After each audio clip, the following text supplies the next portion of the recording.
We're just going to give it another minute for people to join the call before we get started.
All right, we are going to go ahead and get started with the information workshop for today.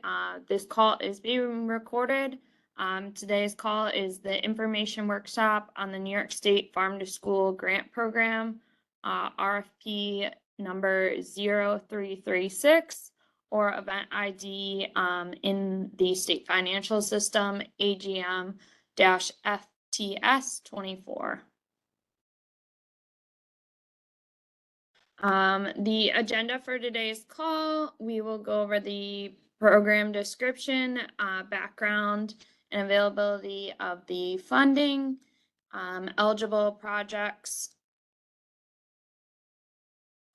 applications and costs, evaluation of projects, award process, timeline, and how to apply, accessing the RFPs and SFS. Program description. Farm to School is the promotion and use of foods produced by New York State farmers and meals served in cafeterias of K through 12 schools. Associations between farms and schools through the cafeteria and classroom can enhance the quality of food served.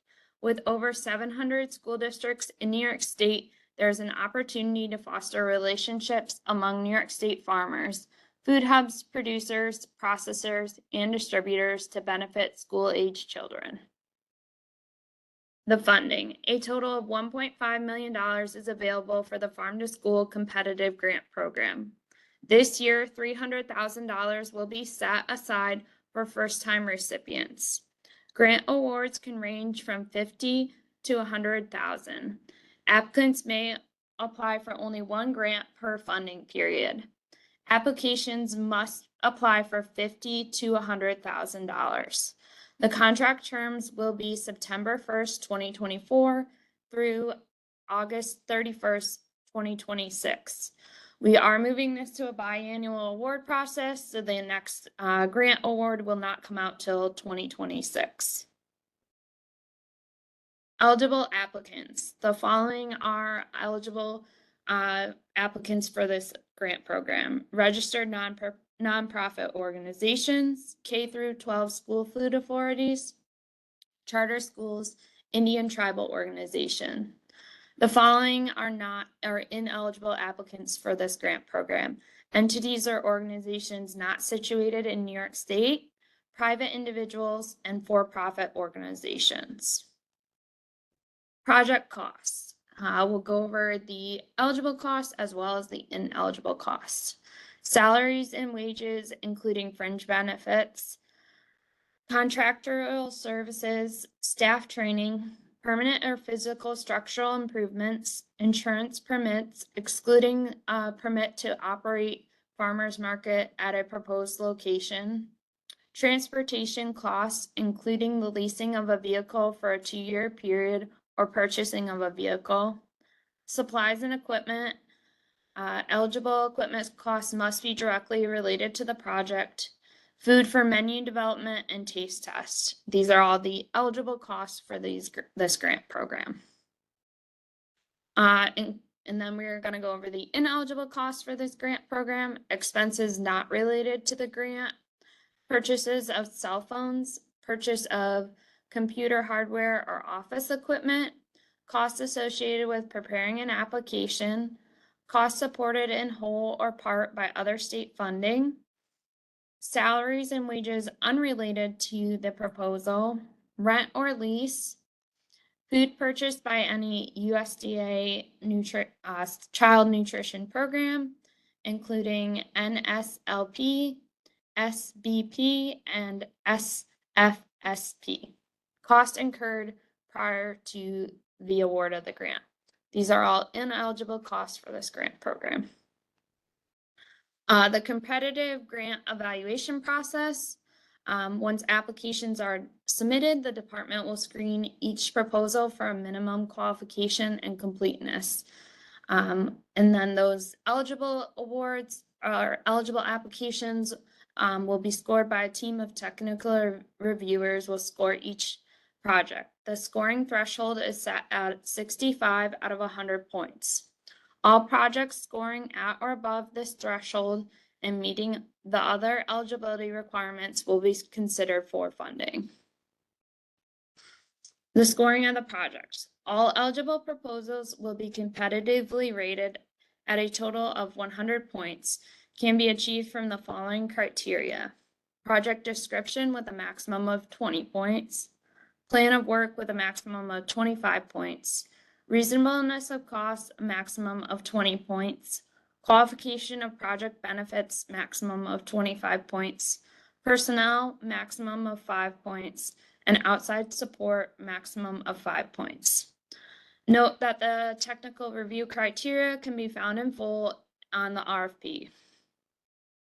The award process. Those proposals receiving the highest numerical scores at or above the scoring threshold of 65 will be awarded from the funding of $1.2 million pool of funds until the available funds from the $1.2 million pool of funds are exhausted, or until all proposals are funded, whichever occurs first.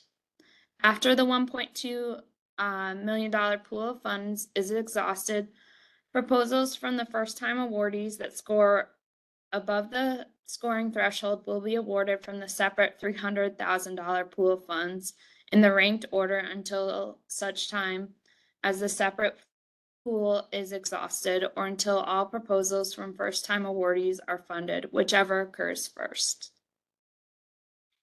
The award process continued. Contract and payment. Award letters will be issued to all awarded projects. A contract defining all terms, conditions, and responsibilities of successful applicants will be developed. The contract will incorporate the plan of work and budget included in the awardee's project proposal. Funds will only be distributed on a reimbursement basis only after the execution of the contract. Awardees may request an advance of up to 25% at the discretion of the department when the contract is executed. Continuing the award process, we do have required reporting for this project. We require that applicants submit, if awarded and their contract is executed, quarterly progress reports, reimbursement reports. The department will monitor the contract performance, and a final report required within 60 days following the completion of the project. Question and answer period. All questions must be submitted by 4 o'clock on June 14th. A list of questions about the program that are received from potential applicants, answers to those questions, and any changes or additions or deletions to the RFP will be posted on the Contract Reporter website listed here on or before June 20th, 2024. All questions about this RFP must be submitted in writing via fax or email to myself at the fax number or email listed here. Review of the timeline. The release of this request for proposal RFP happened on May 23rd, 2024. The question and answer period goes from May 23rd to June 14th, 2024. The final question and answers will be posted on June 20th, 2024, and the deadline for applications is June 27th, 2024 at 4 p.m. Announcements of awards is slated for September 2024. How to apply and accessing the RFP. You can visit the New York State Contract Reporter at the website listed here. Create a free account, search for the opportunity New York State Farm to School Grant Program 2024. Click on the Documents tab to download the RFP. The question and answer document will be posted here continuously and updated. We have transitioned away from Grants Gateway if you have applied for grants in the past, and we are now using the statewide financial system, or SFS, as you'll hear us. So you can visit the statewide financial system at the website here. You must be registered and pre-qualified in SFS to apply for grants prior to submitting your application. So we highly recommend that you register and pre-qualify on SFS as soon as possible. Vendor registration in SFS. To pre-qualify, apply for a grant opportunity, or do business with New York State agency, you need to be registered as a New York State vendor. Organizations registered as New York State vendors receive a vendor ID and can use the SFS vendor portal. If your organization previously registered with the Grants Gateway, then you already have a vendor ID and your organization was granted access to the statewide financial vendor portal.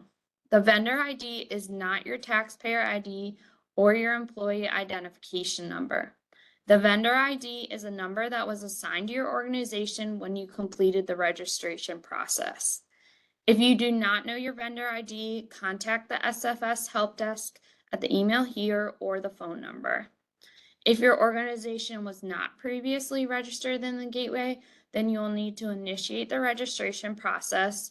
Instructions on how to register your organization are available on the Grants Management website listed here. Once you've completed the vendor registration, you can do your vendor pre-qualification in the statewide financial system. Nonprofit organizations must pre-qualify to do business with New York State agencies before they can compete for state grants. Some organization types are exempt from being pre-qualified in the state financial system. The process allows nonprofits to address questions and concerns prior to entering a competitive bid process. Nonprofits are strongly encouraged to begin the pre-qualification process as soon as possible. Once pre-qualified, it is the responsibility of nonprofits to maintain the pre-qualification.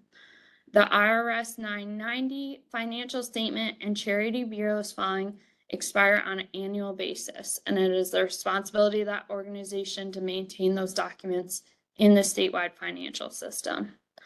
A nonprofit must upload current versions of these documents and submit an updated pre-qualification application for review and approval each year to maintain a pre-qualification. Some of the documents needed for registration and pre-qualification are listed here below. Forms and templates that must be completed: organizational capacity, organizational compliance, organizational integrity, service descriptors, service capacities.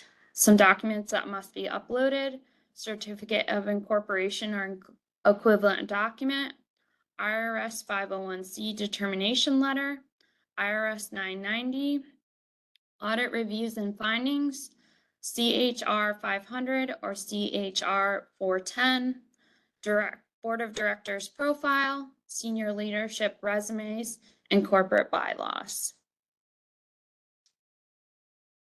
Pre-qualification resources. A variety of resources are available to assist with pre-qualification.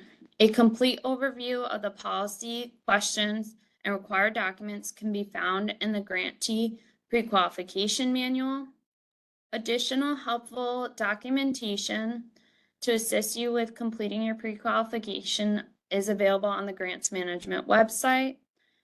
a step-by-step guide focused on entering a pre-qualification application in the statewide financial system vendor portal is available in the enter and submit a pre-qualification application topic in the grantee processing SFS handbook.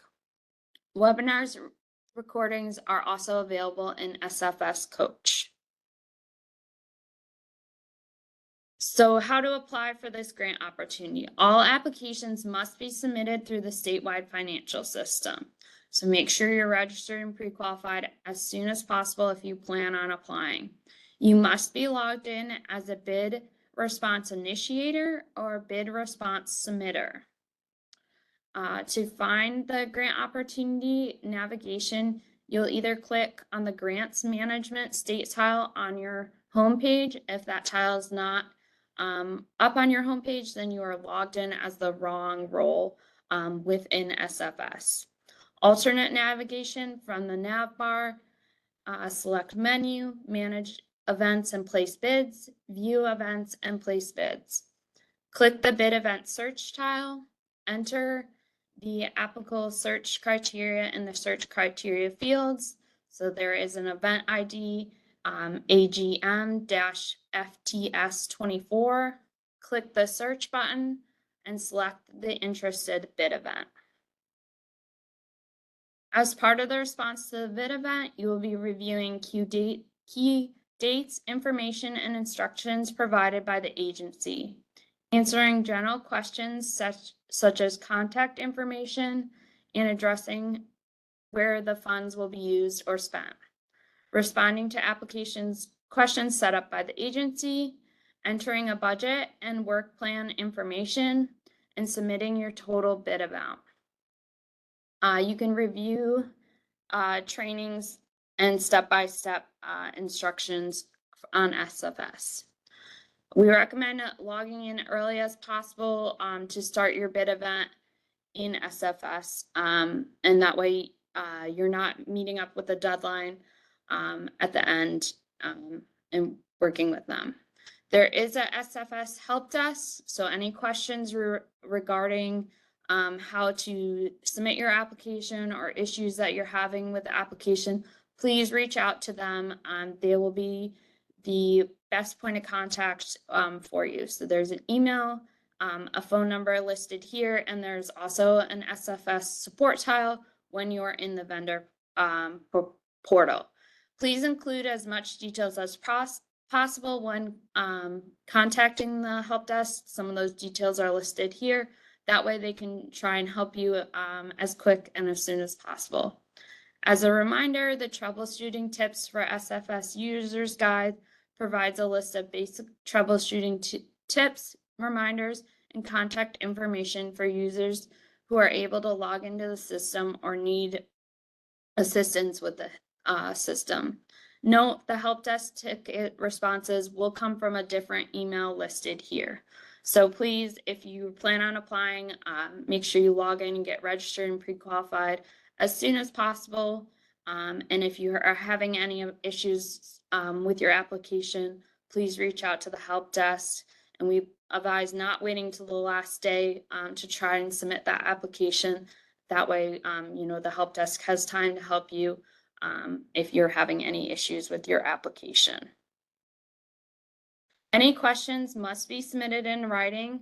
My contact information is listed here in the fax number and email to submit those questions about the RFP for the Farm to School Grant 2024.